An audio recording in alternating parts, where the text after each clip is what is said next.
इन खबरों की हेडलाइन से साफ है कि भारत सरकार ने ग्लोबल हंगर इंडेक्स रिपोर्ट बनाने के प्रोसेस को गलत बता दिया है। साथ ही भुखमरी मापने के तरीके पर ही भारत सरकार ने सवाल खड़े कर दिए हैं। इसके बाद से ये हंगर इंडेक्स को लेकर विवाद छिड़ गया है। तो ऐसे में आइए जानते हैं कि हंगर इंडेक्स है क्या और समझते हैं कि सरकार किस आधार पर इसको खारिज कर रही है। दुनिया भर के देशों की भुखमरी पर हर साल रिपोर्ट जारी की जाती है। इसे ही ग्लोबल हंगर इंडेक्स का नाम दिया गया है। ये रिपोर्ट जर्मनी की गैर सरकारी संगठन वेल्ट हंगर हिल्फ और आयरलैंड की गैर सरकारी संगठन कंसर्न वर्ल्ड वाइड मिलकर जारी करती है। दुनिया भर के अलग अलग देशों में 4 पैमानों का आकलन कर इंडेक्स को तैयार किया जाता है। वहीं ग्लोबल हंगर इंडेक्स 2022 में भारत उन 21 देशों में शामिल है जहां पर भुखमरी की समस्या काफी गंभीर मानी गई है। 121 देशों की लिस्ट में भारत को 107वां स्थान मिला है। भारत नेपाल से 25 और पाकिस्तान से 7 पायदान नीचे है।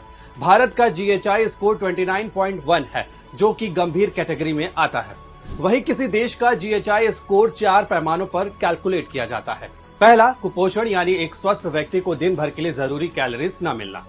दूसरा, बाल मृत्यु दर मतलब हर 1000 जन्म पर ऐसे बच्चों की संख्या जिनकी मौत जन्म के 5 साल की उम्र के भीतर ही हो गई हो।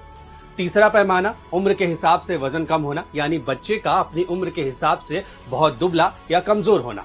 चौथा पैमाना, उम्र के हिसाब से कम लंबाई यानी ऐसे बच्चे जिनका कद उनकी उम्र के लिहाज से कम हो। अब आइए जानते हैं कि ग्लोबल हंगर इंडेक्स को भारत सरकार ने क्यों गलत बताया है। भारत सरकार की ओर से इस रिपोर्ट पर 2 प्रमुख सवाल खड़े किए गए हैं। पहला, ग्लोबल हंगर इंडेक्स में 4 पैमानों में से 3 बच्चों के स्वास्थ्य से जुड़े हैं। ऐसे में ये डेटा पूरे देश के लोगों का प्रतिनिधित्व नहीं करता।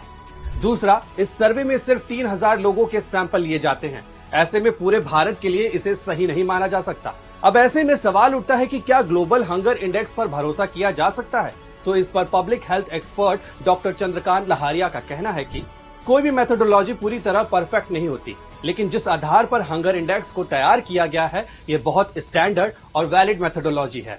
साथ ही सभी देशों के लिए एक ही मेथोडोलॉजी के आधार पर रैंकिंग तैयार की गई है। इसलिए अगर मेथोडोलॉजी में कहीं भी कोई समस्या है तो वो सभी देशों पर लागू होती है।